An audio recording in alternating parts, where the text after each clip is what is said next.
सलाल बांध को दरअसल पहले स्टोरेज डैम के तौर पर बनाने की योजना थी। हम इस तस्वीर में आपको दिखा रहे हैं ताकि उससे बिजली उत्पादन की क्षमता ज्यादा हो जाए, लेकिन पाकिस्तान और वर्ल्ड बैंक के आग्रह पर इसे run of the river dam बनाने का फैसला किया गया। यानी इसमें पानी का भंडारण ज्यादा देर तक नहीं कर सकते।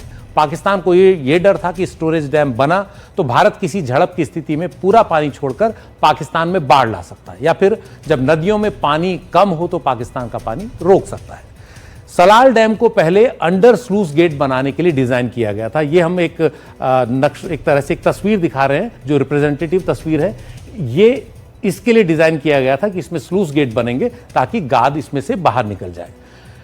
लेकिन जब पाकिस्तान ने इस पर ऐतराज किया तो सिंधु नदी समझौते के तहत भारत ने उस ऐतराज को माना और ये जो स्लूस गेट है इनको बंद कर दिया गया। गेट लगे और गेट को कंक्रीट से बंद कर दिया गया, जो इसके अगले ग्राफिक्स में आप देख रहे हैं। इससे यह हुआ कि यहां पर जो सिल्ट निकलती वो नहीं निकल पाई और इसके बाद जो है सिल्ट यहां पर जमा होती चली गई। सिल्ट का स्तर बढ़ता चला गया। तो 1987 से लेकर अभी तक सिल्ट यहां पर काफी ज्यादा ऊंची आ चुकी है। अगर इसको हम आगे ग्राफिक्स को आगे बढ़ाएंगे तो सिल्ट इसकी जो है ऊपर आ गई है।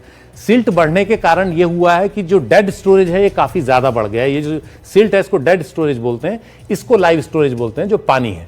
सिल्ट जब इतनी बढ़ जाएगी तो पानी का भंडारण भी कम होगा, बिजली उत्पादन पर भी असर पड़ेगा और आप इसका कोई और बहुत ज्यादा इस्तेमाल नहीं कर पाएंगे। अब भारत क्या कर सकता है? भारत ये कर सकता है इस समय, या करने की कोशिश भारत ये कर रहा है कि किसी तरह से इसको खोला जाए और फिर इस सिल्ट को यहां से निकाला जाए। तो पाकिस्तान के दबाव में या सिंधु समझौते को मानने के कारण भारत ने यहां पर प्लग कर दिया था कंक्रीट से। तो अब एक कोशिश ये हो सकती है कि आप अगर आपने देखा होगा जब आप पुल वगैरह बनाते हैं तो उस समय ये होता है कि उसके जो पिलर बनते हैं नदी के बीच में, तो एक सिलेंडर डाला जाता है उसमें, ताकि पानी जो है वो बहुत ज्यादा पानी से उस सिलेंडर के अंदर पानी न जाए। तो उसी तरह की एक स्थिति यहां हो सकती है कि ये एक सिलेंडर डालें जो हो सकता है 50 से लेकर 100 मीटर तक गहरा हो। सिलेंडर डालकर यहां से और फिर इस मिट्टी के अंदर करते हुए आप वहां तक पहुंचे जहां तक आपका स्लूस गेट है। आप जब यहां पहुंचेंगे तो आप यहां काम कर सकते हैं अंदर, और यहां पर जो प्लग किया हुआ है कंक्रीट से आप इसको निकाल पाएंगे। तो ये एक कोशिश सूत्रों के मुताबिक होने वाली है या हो सकती है कि यहां तक आप पाइप से इसके जरिए पहुंचें, फिर आप इसको खोलें और जब ये खुले तो आपका सारा जो स्लश है, सारा सिल्ट है, वो यहां से बाहर निकल जाए। और जब वो सिल्ट यहां से जाएगा तो वो फिर नीचे जो डाउन स्ट्रीम है उसमें जाएगा और आगे जाकर वो पाकिस्तान की नहरों में चला जाएगा। एक और तरीका भी है कि इससे जो सिल्ट है उसको निकालने के लिए यहां से एक साइफन डाला जाए और जो ऊपर का सिल्ट है उसको कम करना भी शुरू कर दिया जाए। जैसे आपने देखा होगा कई बार ड्रम से पानी निकालने के लिए एक पाइप आप लगाते हैं, तो जैसे मशीन से आप कई बार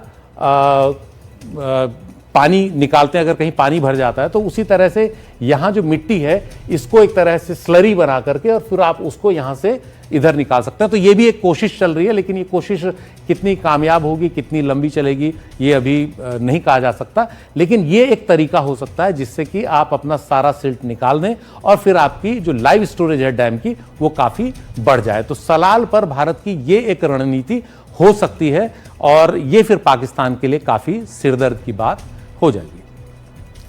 और अब आते हैं इसी से जुड़े दूसरे मुद्दे पर, और वो भी पानी से ही जुड़ा है और इसमें खिलाड़ी है चीन।